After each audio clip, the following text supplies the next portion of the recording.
In this video, we're going to do a review of quadratic equations. We're first going to define what quadratic equations are, and then we're going to review the methods that you use to solve them.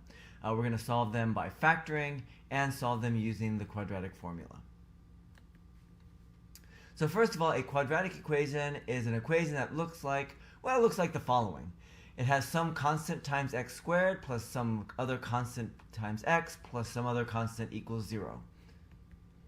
And here the three a, b, and c, they're all constants, as I mentioned before, and x is the unknown variable that we're trying to solve for. So an example of that would be 2x squared minus 7x plus 3 equals 0. So now we have some methods that we use that you've probably seen in other classes about solving quadratic equation. And one thing you might remember is that factoring can be extremely helpful.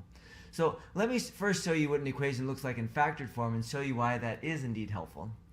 One thing we note is that since we have 0 on the right hand side of the equation, what we're kind of saying with this equation, x minus 2 times x minus 3 equals 0, is that we are multiplying two numbers and getting 0. And the nice thing about the real numbers is there's really only one way you can do that, and that is that one of the factors must be 0.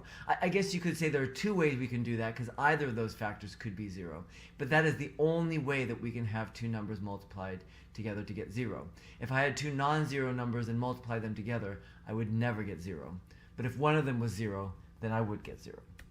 So here, I know that one of the factors, either x minus 2 or x minus 3, is equal to 0, and that enables us to have two simpler equations that we can solve for x.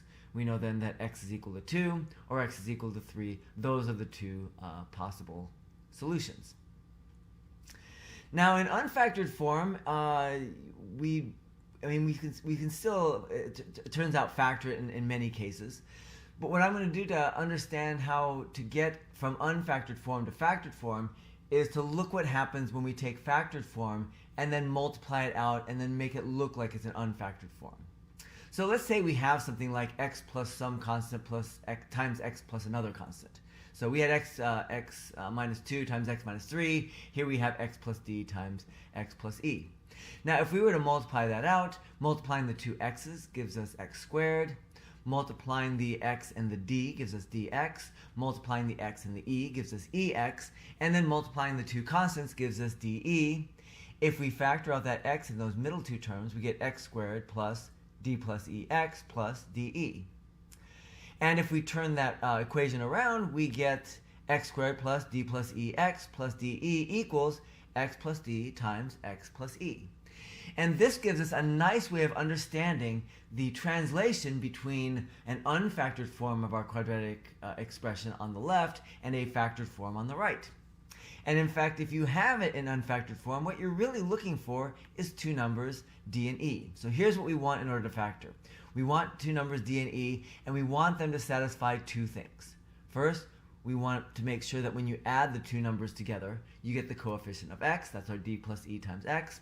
And when you multiply them together, you get the constant term, that's d times e, which is our constant term. And then that helps you figure out how to factor your expression. So let's see if we can apply that to the equation x squared plus 6x plus 8 equals 0. Now here we can't exactly see what the d and e are that add to the coefficient of x and multiply to the constant term, but at least we can give it a shot, right? So we want two numbers, d and e. We want to make sure when we add them, we get the coefficient of x, which is 6, so d plus e is equal to 6. And then when we multiply them, we get 8, that's d times e equals 8. And we kind of have to fish around to see which numbers give us that, but if you fool around with some numbers, you will discover that if you had d equals 4 and e equals 2, that works. Actually, if you had d equals 2 and e equals 4, that also works. Pretty much the same solution, but that tells you how to factor it. So now, when you take your x squared plus 6x plus 8, you can factor that into x plus 4 times x plus 2. And if you were to multiply that out just to check that it actually works, you can see that that actually gives you the right expression. So we have x plus 4 times x plus 2 equals 0. And since we now have two numbers that are multiplied to give us 0, that means one of them has to be 0, either x plus 4 or x plus 2.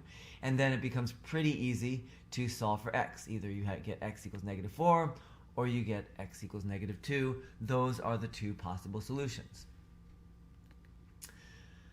Now we can use similar techniques even if we don't have just a plain old x squared. Like here we have 2x squared plus 7x plus 3 equals 0.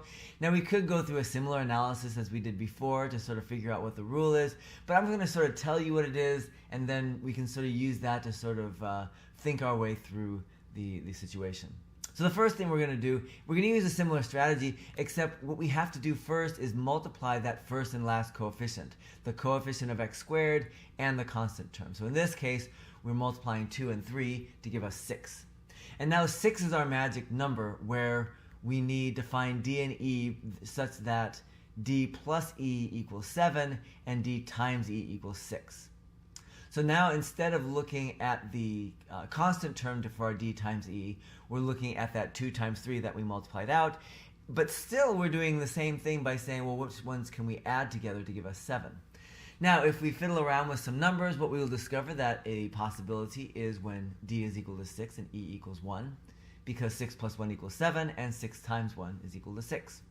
And now we're going to be a little more methodical in trying to figure out how to factor this out. What we're going to do is we're going to group the terms cleverly. Now, we chose that 6 and the 1 because they added up to 7, and the reason we wanted to do that is we want to take that 7x and split it up into 6x plus 1x. And knowing what the d and e are that we want allows us to split it up in the right way. All right, so we're splitting it up into 6x plus 1x, and then what we're going to do is we're going to group the first two terms together and the last two terms together. And then we're going to factor the first two terms as much as we can, and we're going to factor the last two terms as much as we can as well. Now the first two terms, you can see that each term has a factor of 2, common factor of 2, so we can factor that out. It also has a common factor of x, which we can factor out as well. And so we end up with 2x times x plus 3. And notice that kind of magically, but not really magically, this sort of came out because of the way we chose our d and e, we get an x plus 3 in both terms. We get 2x times x plus 3, and then another x plus 3 for the remaining terms. And so if we turn that second x plus 3 into 1 times x plus 3, what we can do is we can factor out that common factor of x plus 3 to give ourselves x plus 3 times 2x plus 1. Right? So when we factor out an x plus 3 from the first term, we get 2x. When we factor it out from the second term, we get a 1. So we get 2x plus 1 times x plus 3. And now it's in factored form. So now we can set 2x plus 1 times x plus 3 equals 0. We have two numbers multiplied together to give us 0, which means one of them must be 0, either 2x plus 1 equals 0 or x plus 3 equals 0. And then it's a pretty easy matter of solving for x. We get x equals negative 1/2 or x equals negative 3. That's our two solutions. So that's how you can use factoring in solving quadratic equations. Alternatively, you can use the quadratic formula, and I'm not going to go through the derivation of the quadratic formula. That's hopefully something that you've seen before. If you're interested, I can show you why the quadratic formula works. But in any case, if you have ax squared plus bx plus c equals 0, if you do a lot of quite complicated algebra on this, what you end up with is x equals negative b, that's the coefficient of x, plus or minus square root of b squared, same b, right? Minus 4 times a, which is the coefficient of x squared, times c, which is the constant term, all divided by 2a. So if, for instance, we had 2x squared plus 3x minus 4 equals 0, then what we could do if we wanted to solve for x, we first note that in this case our a is equal to 2, our b is equal to 3, and our c is equal to negative 4. So this gives us, well, x equals our negative b, since our b is 3, gives us negative 3. Our b squared is 3 squared. Our minus 4ac is minus 4 times 2 times negative 4. And then our 2a on the bottom there is 2 times 2. And then it's just a matter of cleaning that up. The 3 squared is 9. 4 times 2 times negative 4 is negative 32. So minus negative 32 is a plus 32. And then we end up with negative 3 plus or minus square root of 41 all over 4. And if you want to split that up into two solutions, that actually does give you two solutions, one for the plus and one for that minus in the numerator. If you choose the plus, you get negative 3 plus square root of 41 all over 4. And if you choose the minus, you get negative 3 minus square root of 41 all over 4. So now I've given you some activities. You can work them if you want. If you feel comfortable with quadratic equations, you don't necessarily have to. But I have some for you to work on if you want some practice. It's called Quadratic Equations, and as usual, it's included with as a PDF file with this video.